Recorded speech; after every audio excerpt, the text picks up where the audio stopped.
오늘은 양육반 수료식과 제자대의 졸업식 주일입니다. 그래서 오늘 하나님께서 우리에게 주신 그 마지막 지상 명령을 우리가 어떻게 이루어갈 것인가.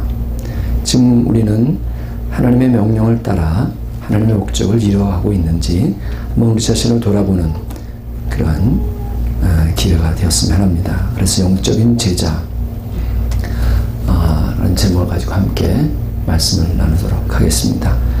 영적이라고 하는 말을 우리가 많이 쓰는데 spiritual이라고 하는 의미는 본래 어떤 뜻인가 하니 real, 즉 실제라고 하는 의미입니다. 그러니까 영적이라고 하는 것은 실제라는 의미로 사용되는데 우리가 사는 보이는 현실이 있습니다. 그런데 이 보이는 현실 배후에는 실제가 있다라고 하는 것입니다. 그것을 영적이라고 하는 것입니다. 그런데 우리는 그것을 감각으로 느낄 수 있지는 못합니다. 우리가 거듭난 삶을 살기 전에는 현실을, 우리가 살고 있는 현실을 실제라고 착각하지만 거듭난 후에는 이 현실이 실제가 아니구나, 현실과 실체가 같지 않구나 하는 것을 분별하게 되는 것입니다. 그러니까 보이는 현실은 그림자, 보이지 않는 것이 실제, 리얼리티가 보이지 않는 것이 실제라고 하는 것입니다. 그리고 현실은, 보이는 현실은 잠깐이고 보이지 않는 실제가 영원하다라고 하는 것입니다. 그래서 성경은 이렇게 말씀하고 있습니다. 우리가 주목하는 것은 보이는 것이 아니요. 고린도후서 4장입니다. 한번 같이 읽겠습니다. 시작. 우리가 주목하는 것은 보이는 것이 아니요 보이지 않는 것이니 보이는 것은 잠깐이요 보이지 않는 것은 영원함이니라. 그렇습니다. 그래서 우리가 이제 제자의 삶을 살아가기 위해서 그림자와 같은 보이는 현실에 주목하지 말고 보이지 않는 실제를 추구하는 저와 여러분 될 수 있기를 축원합니다. 그것이 바로 영적인 삶이요 영적인 제자가 되는 길이다라고 하는 것입니다. 예수 그리스도의 구속은 바로 영원한 보이지 않는 실제입니다. 그래서 영적인 삶을 사는 제자는 이제 하나님의 은혜로 이 구속의 실체를 경험하며 누리며 살아가야 하는 것입니다. 그러니까 모르면 이 예수 그리스도의 구속이 바로 우리의 모든 죄의 저주로부터, 불행으로부터 우리를 해방했다라고 하는 사실을 모르고 살면 그냥 늘 저주 가운데 불행 속에 살 수밖에 없습니다. 이미 온 인류를 위해서 예수 그리스도께서 십자가에서 모든 죄를, 우리의 인간의 모든 죄 유전을 다 사해 버리셨는데, 없애버리셨는데 여전히 우리는 그 죄의 유전을 따라, 그 성향을 따라 살아간다면 우리는 그 저주 가운데 불행 속에 살 수밖에 없습니다. 어제 신문인가 봤더니요, 월남전 때, 지금부터 40년 전에, 40년 전에,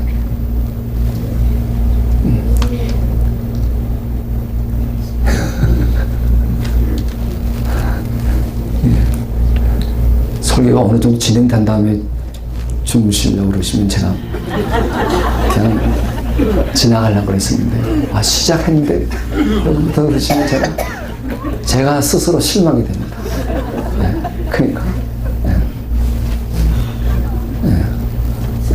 그냥 저도 넘어가면 되는데 또 그걸 못 넘어가가지고. 그런데 이 집이요, 하루는 폭탄에 완전 폭격이 돼버렸어요.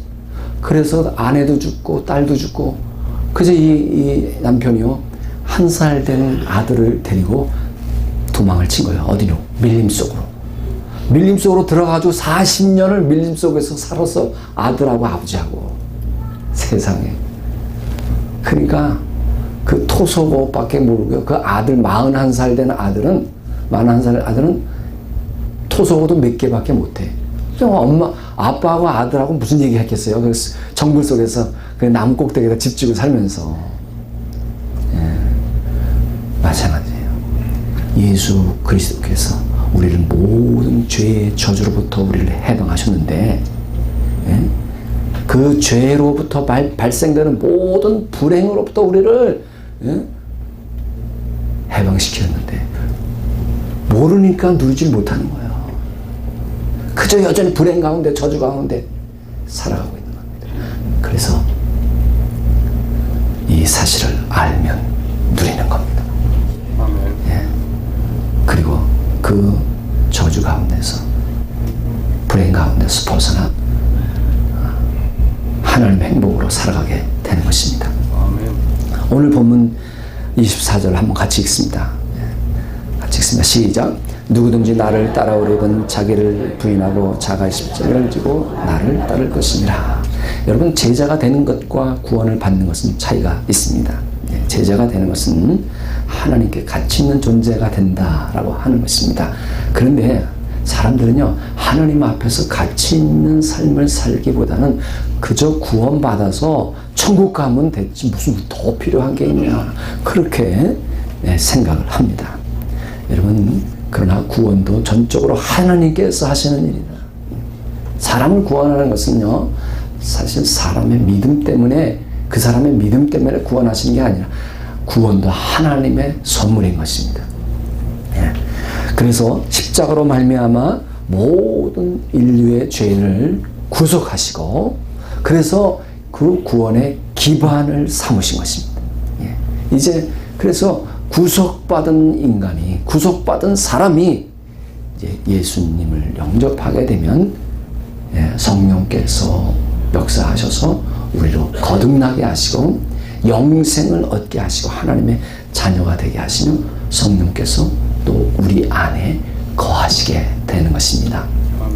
예.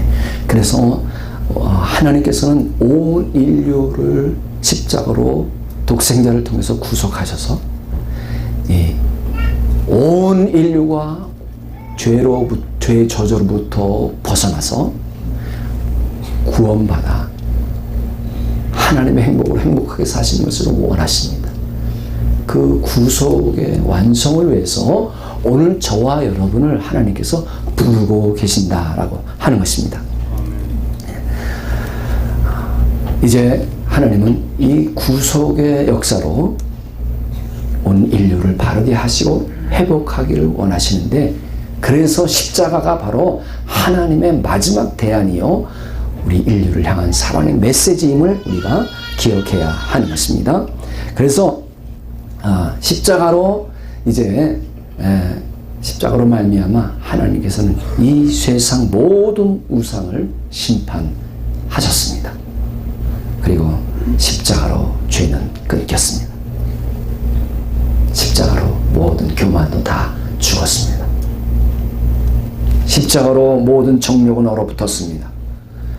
십자가로 모든 이기심은 난도질을 당했습니다. 다시 살아날 수 없게 되었습니다. 그래서 바울은 그 사실을, 그 구속의 사실을 믿고 이렇게 고백하는, 내가 그리스도와 함께 십자가에 못 박혔나니. 이제 십자가 구속으로 말미암아 나의 모든 죄의 유전이, 우리 인류에게 유전되어 오던 그런 죄의 형질이 다 사라져 버렸단 말이에요. 이 구속을 믿는 자들에게는, 믿는 자들에게는 그것을 누리는 거예요. 예, 모든 우상이 심판받았고 죄는 끊겼고 교만도 죽었고, 예, 정욕도 이기심도 다 난도질 당해버렸다. 근데 여전히 있는데요, 어떻게 합니까? 구속의 사실을 믿지 못해서 그런 겁니다.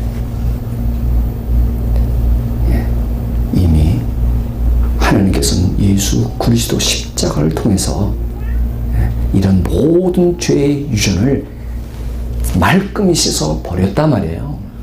그래서 성경은 이렇게 말합니다. 그래서 구속의 믿음을 가진 자들에게는 이런 표적이 따르리니 내 이름으로 귀신을 쫓아낸다. 그리고 새방울을 마르고 뱀을 집어 올리며 무슨 독을 마실지라도 해를 받지 아니하며 병든 사람에게 손을 얹으면 나으리라. 이 예수야 그리스도의 십자가 구속으로 말미암아 죄의 모든 유전을 사해버리셨다, 해방시켰다는 사실을 믿는 자들에게 나타나는 누리는 표적이다 라고 하는 것입니다. 그래서 우리는 찬양합니다. 오늘도 보혈의 찬상을 했던 것처럼 주의 보혈 능력이 있도다, 구주의 피 믿으오, 주의 보혈 그 어린 양의 매우 귀중한 피로다. 할렐루야. 바로 예수 그리스도의 구속의 보혈로, 구속의 보혈로 우리의 모든 죄가, 죄의 유전이, 죄의 성향이 다 사라져 버렸다는 겁니다. 이 사실을 믿으라는 거예요. 그런데 우리는 여전히 여전히 자기의 어떤 속성대로, 인간이 가지고 있는 속성대로, 그래서 그 속성 안에 물들어져 있는 죄의 성향을 따라 살아가고 있단 말이에요. 구속의 믿음이 없어서 그렇습니다. 이제 이런 구속의 믿음을 가지면 이제부터 어떤 삶을 살아야 하는가 하는 것을 오늘 성경은 이렇게 말합니다. 누구든지 나를 따라오려거든, 누구든지 나를 따라오려거든. 여기서 누구든지라고 하는 것은 원하지 않는 사람은 굳이 나의 제자가 될 필요가 없다는 겁니다. 아무나 오게가 아닙니다. 원하지 않는 사람은 오지 않아도 좋다. 그러나 우리가 제자가 되기를 포기한다면 우리의 삶은 주님께 아무 가치가 없는 삶이 되는 것입니다. 그러면 자기를 부인하고 나를 따라온다 하는 것은 무슨 의미냐? 자기를 부인하고 자기 십자가를 지고, 그렇습니다. 죄의 본질은 하나님 없이 살고자 하는 것입니다. 이것이 바로 원죄입니다. 십자가 구속은 바로 하나님 없이 살고자 하는 자신의 권리, 내가 나의 주인이다 라고 하는 의식을 가지고 사는, 자기의 권리를 주장하는 죄를 다루고 있는 것입니다. 자기의 권리를 주장한다라고 하는 것은 단지 어떤 의견을 내세우는 것이 아니라 언제나 내 방식대로 해야만 직성이 풀리는 그러한 성향을 말합니다. 이것이야말로 인류의 가장 큰 죄다. 하나님께로부터 독립하려고 하는 그러한 지독한 죄성, 이러한 죄성을 가지고 우리는 태어난 것입니다. 그런데 주님께서 이제 너 자신을 너의 주인으로 여기는 그 죄성을, 그리고 자기의 권리를 주장하는 그런 죄의 성향을 이제 주님께 양도하라는 겁니다. 사실상 법적으로도 그렇습니다. 우리는 죄의 종이었습니다. 그런데 하나님께서 예수 그리스도를 통해서 죄의 종이었던 우리에게 다 값을 지불하셔서 이제는 우리가 하나님께 빚진 자가 된 겁니다. 법적으로 보더라도 우리는 우리 스스로 나의 주인이 될 수가 없습니다. 왜? 하나님이 내가 죄의 종에 팔려 있었는데 예수 그리스도를 통해서 그 죄값을 갚아주셔서 나의 소속은 하나님께 속한 자가 됐다는 겁니다. 그런 의미에서 법적으로도 보더라도 결코 나는 나의 주인이 될 수가 없는 것입니다. 하나님께로부터 독립할 수가 없습니다. 그러나 하나님께서는 우리에게 내가 나를 따르려면 원하는 자들만 나를 따라올 수 있다, 그렇게 말씀하고 있는 것입니다.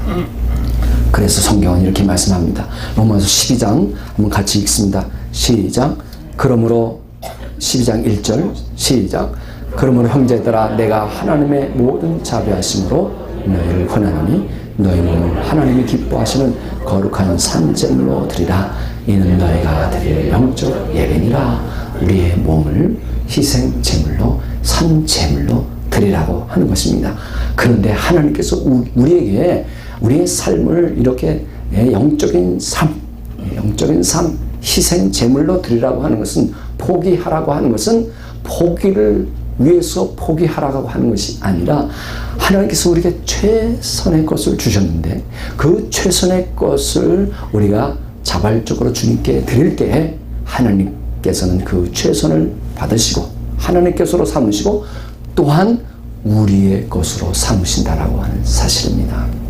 네, 뺏어가거나 무조건 포기를 위한 포기가 아니라 완전하게 우리의 것으로 삼아주시기 위해서 희생제물로 드리라, 이렇게 말씀하고 있는 것입니다. 그래서 오늘 25절에 이렇게 말씀합니다. 한번 같이 읽습니다. 시작. 누구든지 제 목숨을 구원하고자 하면 잃을 것이요 누구든지 나를 위하여 제 목숨을 잃으면 찾으리라. 제 목숨을 구원하고자 하면, 그래서 여러분 여기서 목숨이라고 하는 단어를 우리가 주의 깊게 봐야 됩니다. 목숨, 그러면 우리는 어떤 육체적인 생명을 만을 의미하는 것으로 생각하기 쉬운데, 여기서 목숨이라고 하는 단어를 이제 여러 성경에 여러 가지 있잖아요. 뭐 우리 개혁 개정이 나오기 전에 개혁 한글이 있고, 또 표준세 번역이 있고, 공동 번역이 있고, 현대인의 성경, 이제 거기 보면은 이렇게 목숨이라고 번역된 것도 있고요.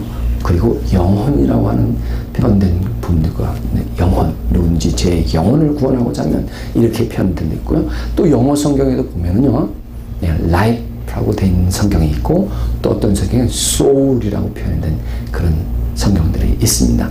그래서 원래는 이 목숨이란, 그럼 헬라어가 뭔가 제가 보니까 푸시케라고 해서 푸시케라고 하는 뜻이 무슨 뜻인가 하니, 이것은 사실상 soul입니다. soul, 영혼, 또 다른 말로 하면 혼, 혼 이렇게 했는데, 그럼 혼이 뭐냐?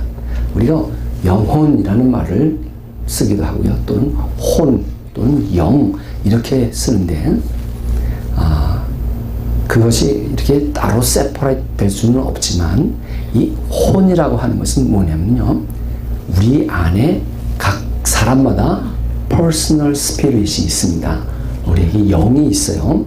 그런데 그 영이 내 안에서, 내 몸 안에서 thinking하고 reasoning하고, 즉 사고하고 이성적으로 분별하고 판단하는 모든 기능, 그것이 혼이다, soul이다, 라고 하는 것입니다.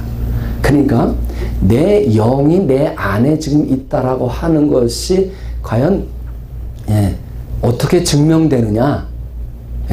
지금 내가 어떤 사물과 사건을 볼 때, 대할 때, 이 사건이, 이 사물이 무엇이구나라고 생각하고 그것을 이성적으로 분별하고 판단하는 그 기능, 그 기능이 내 영이 그 혼을 통해서 나타나는 거예요. 설명을 잘했습니까? 이해가 옵니까? 왜냐면 우리가 너무 그것을 이렇게 뭉뚱그려서, 성경도 보면 영혼이라고 표현하는데 한국말 성경에는, 그런데 그게 영어 성경은 soul이에요. soul하고 spirit은 다르단 말이에요. 그런데 이 soul과 spirit이 같이 나타나는 거예요. 이게 세퍼레이트 된 게 아니라 같이, 마찬가지 우리 몸도, 우리 몸 안에서 이 영이 있다는 것은 바로 우리가 사고하고 리즈닝 하는데, 그런 그 기능이 나타난, 영이 표현되는 모습이 바로 혼이다. 이렇게 복잡한 내용을 이렇게 우리가 막 졸려하시면 이게 이제 이해가 안 되는 거예요. 그러니까 이해가 안 되는 거예요. 그래서 참 저는 숙제가요. 주여, 이거 저는 무슨 재밌게 말씀을 전하지도 못하죠. 그렇다고 뭐 단련도 아니고요. 그래서 그렇지만 어쨌든 하나님이 주시는 말씀을 전하자라고 하는 그런 마음으로 하고 있습니다. 그러니까 아무튼 여러분이 우리가 함께 하나님께로부터 오시는 말씀을 듣는다 그렇게 여기시고 함께 은혜가 될 수 있기를 바랍니다. 그러니까 내 목숨을 구원하고자 하면 이런 뜻이냐면 무슨 뜻이냐면 내가 나의 제자가 되려면 너의 혼을 잃어야 한다는 뜻입니다. 혼을 잃어야 돼. 혼이 빠져야 돼. 여전히 자기 이전에 가지고 있던 그 혼, 말하자면 어떤 사물과 사건을 보는 자기 주장, 어떤 그 사고, 그것을 계속해서 주장하면 주님의 제자가 될 수가 없다. 그래서 이전에 가지고 있던 그런 그 사고와 이성적인 판단, 분별을 잃어버려라. 혼을 빼버려라. 혼 뺀다니까 이상하네요. 그 뜻이다. 그러니까 한마디로 주님은 너의 혼을 잃어버릴 준비가 됐느냐. 우리가 성령으로 거듭나면은요, 이제 내 안에 계신 예수 그리스도의 영, 즉 우리 안에 계신 예수님의 생명대로 우리가 생각하고 판단하고 지각하고 분별하고 행동하게 되는 것입니다. 그것을 다른 말로 우리는 주님의 마음을 가졌다. 너희 안에 이 마음을 품어라. 그렇게 말씀하신 겁니다. 그리고 우리는 모든 사물과 사건에 대한 새로운 관점을 가지는 겁니다. 이 믿음이라고 하는 것은 주님과 같은 관점을 가지는 거예요. 그래서 새로운 관점을 갖게 되는 것이다. 그럴 때 우리는 주님의 제자, 영적인 제자가 되는 것입니다. 그런데 이전까지의 관점을 계속해서 고집한다면 우리는 절대로 주님의 제자가 될 수 없는 것입니다. 말씀드린 대로 구원을 받는 것과 제자가 되는 것은 차이가 있다는 것이에요. 구원받았다고 다 제자가 되는 것은 아닙니다. 어떤 분들은 겨우 구원을 받아서 불가운데 부끄러운 구원을 얻은 사람도 있고요. 그저 구원해 주신 거 감사하고 있지만 현실 속에서는 주님께 아무 쓸모 없는 그런 삶을 살아갈 수가 있는 것입니다. 왜냐? 영적인 제자가 되지 않았기 때문에. 그래서 주님의 마지막 명령이 뭡니까? 너희는 가서 모든 영혼을 구원하라. 그렇게 말씀하지 않았어요. 가서 제자를 만들어라. 그랬습니다. 그런데 우리가 영적인 제자가 되지 않으면 결코 우리는 다른 사람을 제자로 만들 수가 없다라고 하는 것입니다. 그런데 주님의 제자가 되지 못하게 하는 가장 큰 이유가 뭐냐 말이에요. 죄 때문이 아니다 말이에요. 우리로 하여금 주님의 영적인 제자가 되지 못하게 하는 것은요, 바로 항상 우리는 우리 자신의 권리를 주장하는 그 이유 때문이다. 왜? 내가 나의 주인이라는 겁니다. 그리고 자기 어떤 독자성을 계속해서 주장하는, 자기 주장을 굽히지 않는. 그런데 오늘 분명히 말씀은 나를 위하여 제 목숨을 잃으면 찾으리라. 자기의 주장을 버리면, 그리고 자기의 이전의 그 모든 생각과 분들을 너희가 버리면 찾으리라. 그렇게 말씀하고 있습니다. 그렇습니다. 목숨을 바치는 사람들이 많이 있죠. 우리가 흔히 말하는 육체적 생명을 버리는 사람들. 그래서 성경은 친구를 위해서 목숨을 바치는 그 인간적으로는 최고의 사랑이 있다 그랬습니다. 그런데 친구를 위해서 바치는 사랑은 예수 그리스도를 위해서 바치는 것이 아니다. 여러분, 사랑이라고 하는 것을 우리가 많이 사용하는데, 사랑이라는 단어의 정의가 뭐냐? 사랑은요, 나의 인격이 또 다른 인격을 최고로 좋아하는 상태. 그것을 사랑이에요. 나의 인격이 또 다른 인격을 최고로 좋아하는 상태가 사랑이다. 라고 하는 것입니다. 예. 그러면 또 다른 인격이 누구냐? 바로 예수 그리스도다. 라고 합니다. 예. 내가 예수님 이렇게 최고로 좋아하는 상태. 그런 상태가 되면은 이제 주님이 가지신 관심이 바로 나의 관심이 되게 되는 것입니다. 그것은 바로 그 사람의 생각과 나의 생각이 일치해요. 그분의 관심이 나의 관심이 되는 것입니다. 그럴 때 이렇게 관심이 일치되면 나타나는 현상이 있는데 그 현상을 성경은 이렇게 고린도전서 13장에 기록하고 있습니다. 우리가 최고로 좋아하는 상태, 다른 인격을 그분이 바로 예수 그리스도가 되면은요, 그분의 관심이 나의 관심으로 일치가 되고, 일치가 되면 어떤 모습이 나타나는가 하니 오래 참고 온유하고 시기하지 않고 자랑하지 않고 교만하지 않고 물에 행하지 아니하고 자기의 유익을 구하지 아니하고 성내지 아니하며 악한 것을 생각지 아니하며 불의를 기뻐하지 아니하며 진리와 함께 기뻐하고 모든 것을 참으며 모든 것을 믿으며 모든 것을 견디게 되는 것입니다. 아멘. 주님의 관심이 나의 관심이 되기 때문에 이런 현상이 나타난다는 겁니다.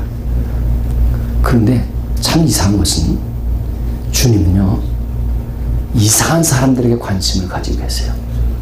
도무지 내가 거들떠보기도 싫은, 정말 멸시하고 싶은 그런 사람들에게만 주님 관심을 가진다는 게 문제다. 그러니까 나는 도무지 관심 갖고 싶지 않고 상대하고 싶지 않은 사람을 주님은 관심을 가진다는 게 저와 여러분의 문제인 겁니다. 그러나 우리는 그러한 사람일지라도 주님 때문에 우리는 그러한 사람들의 관심을 가지고 그리고 우리 자신을 쏟아붓는 그런 영적인 제자가 되어야 하는 것입니다. 그래서 고린도 후서에 또 이렇게 말씀합니다. 같이 읽습니다. 시작. 우리는 우리를 전파하는 것이 아니라 오직 그리스도 예수의 주 되신 것과 또 예수를 위하여 우리가 너희의 종된 것을 전파하니라. 그렇습니다. 누구를 위하여 종이 됐다고요? 누구를 위해서 너희 사람들의 종이 되었다고요? 예수를 위하여. 예수를 위하여. 그렇습니다. 우리는 예수 때문에 정말 내가 같이 상종하고 싶지 않은 사람도 관심을 가져야 할 것이고요. 예수를 위해서 우리는 사람들에게 섬기고 헌신해야 하는 것입니다. 그런데 우리가 만일 사람으로 사람을 섬기게 되면 우리는 얼마 안 가서 파산될 수밖에 없습니다. 우리가 가진 동정심이라든가 불쌍히 여기는 마음 가지고는요, 얼마 가지 못합니다.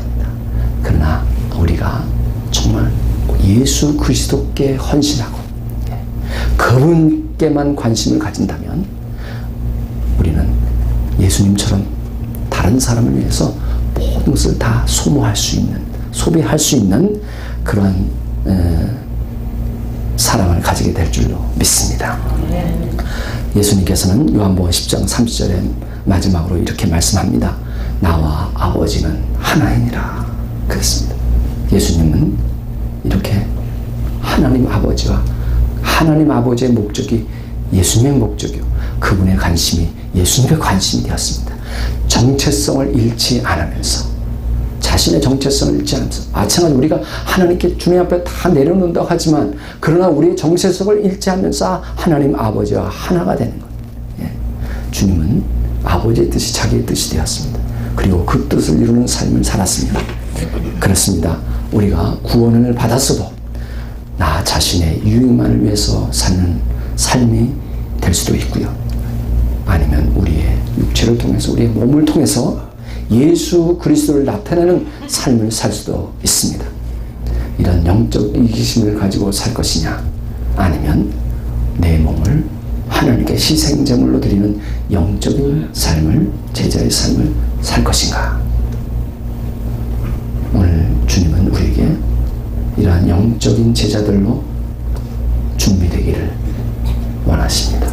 아멘. 그래서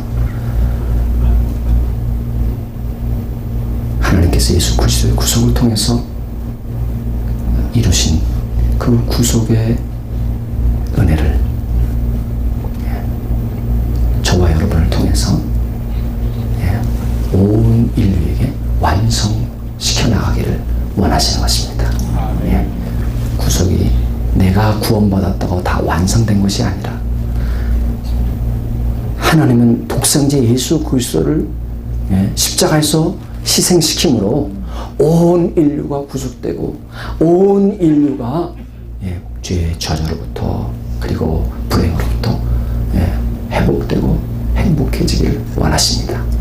그 일에 저와 여러분을 부르시고 우리가 그 일에 동참하는 영적인 제자들이 다 되어야 될 줄로 믿습니다. 기도하겠습니다.